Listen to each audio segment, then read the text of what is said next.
Monsieur Métan, bonsoir. Bonsoir.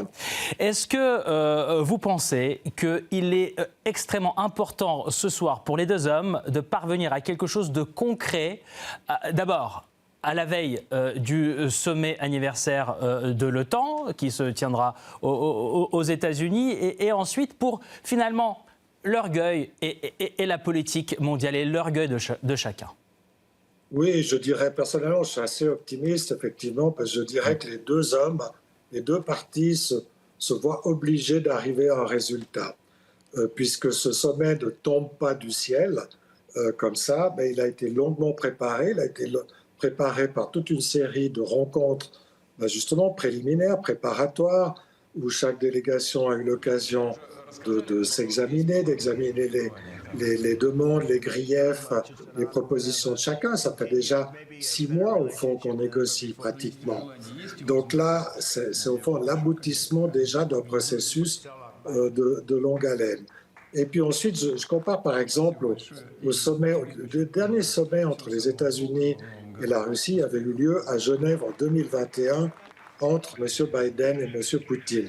J'y étais puisque j'étais à Genève et que je l'avais commenté d'ailleurs pour vous à cette occasion, mais je suis frappé de voir à quel point la rencontre d'aujourd'hui encore l'Alaska est totalement différente. Le contexte est différent, les participants, l'ampleur des délégations aussi est différente. À Genève, il y avait eu quelques heures, 3 heures maximum entre l'ensemble des rencontres. Cette fois, on a un format qui est au minimum 2 fois plus long. On a parlé de 6 heures d'entretien, peut-être ce sera davantage. Donc on voit qu'on est dans une dynamique différente et qui laisse espérer effectivement un résultat positif.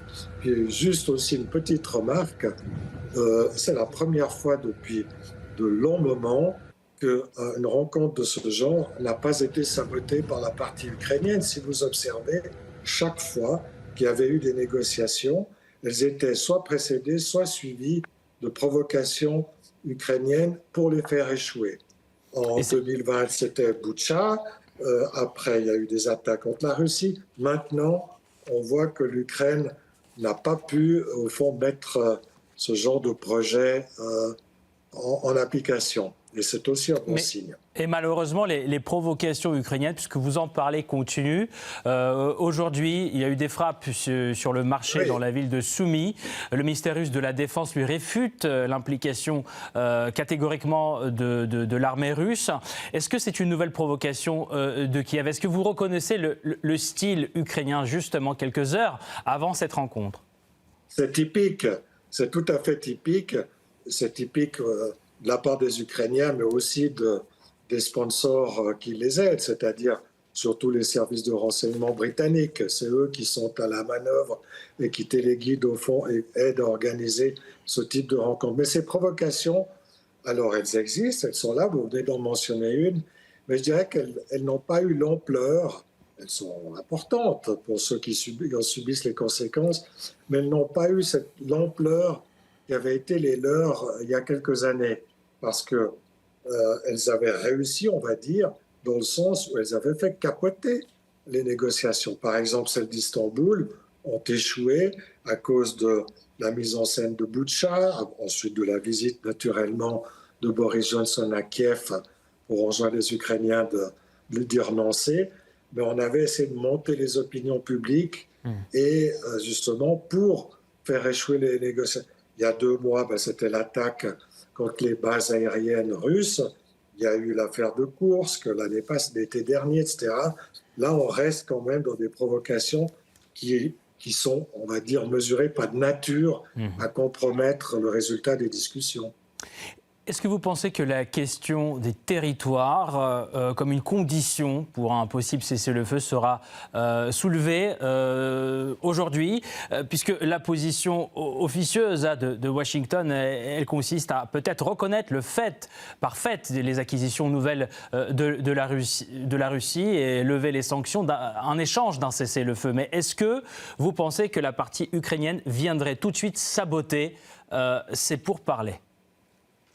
Oui, on a beaucoup parlé de l'échange des territoires et au fond, le fait que l'Ukraine reconnaisse la situation telle qu'elle est sur le terrain ce que Zelensky a exclu, en tout cas jusqu'ici.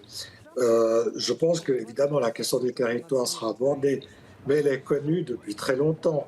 Les positions de chacun sont connues depuis très longtemps, celle de la Russie, naturellement, et celle de l'Ukraine.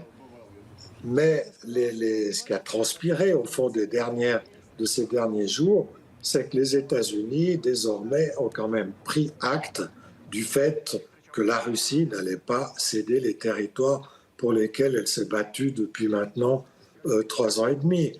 Ça, je crois qu'on peut considérer comme un acquis. Après, il y aura toujours des petites modalités à discuter.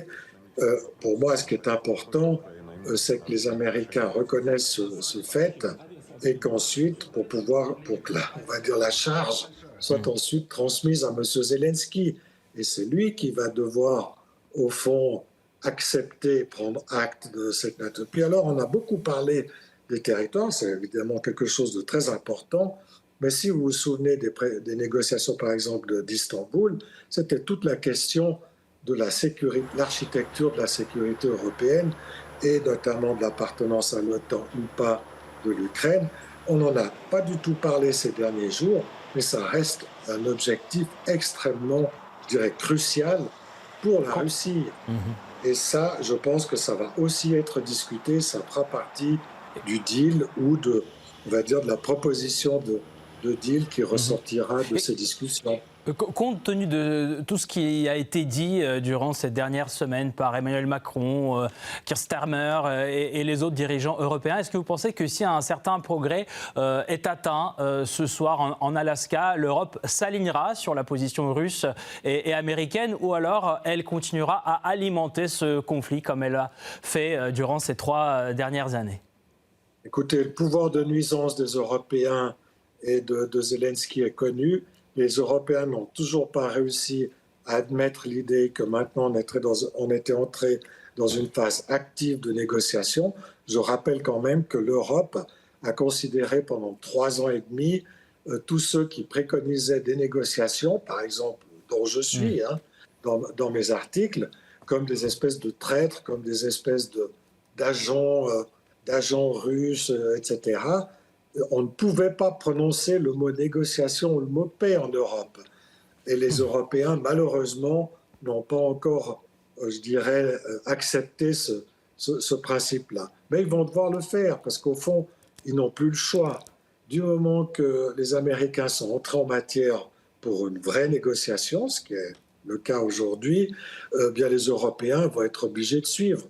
Parce qu'au fond, les Européens n'ont pas du tout la main dans cette affaire, puisqu'ils ne sont même pas autour de la table. Ils devront être associés, évidemment, un jour. D'abord, ça va être le tour de l'Ukraine, M. Zelensky, et les Européens auront aussi, je dirais, leur mot à dire, mais pas tout de suite dans un deuxième temps, parce que justement, d'abord, ils ne veulent pas discuter, et puis ensuite, quand on les admettra à table, il faudra aussi qu'ils fassent preuve, on va dire, d'un certain sens de compromis, oui. Eh bien, on espère avoir quelques éléments de réponse, en tout cas très bientôt. On va suivre tout cela ensemble. Merci beaucoup, Guy Mettan, pour ce décryptage. Je rappelle, vous êtes journaliste, ancien directeur du Club suisse de la presse, en direct avec nous ce soir depuis Genève. Merci.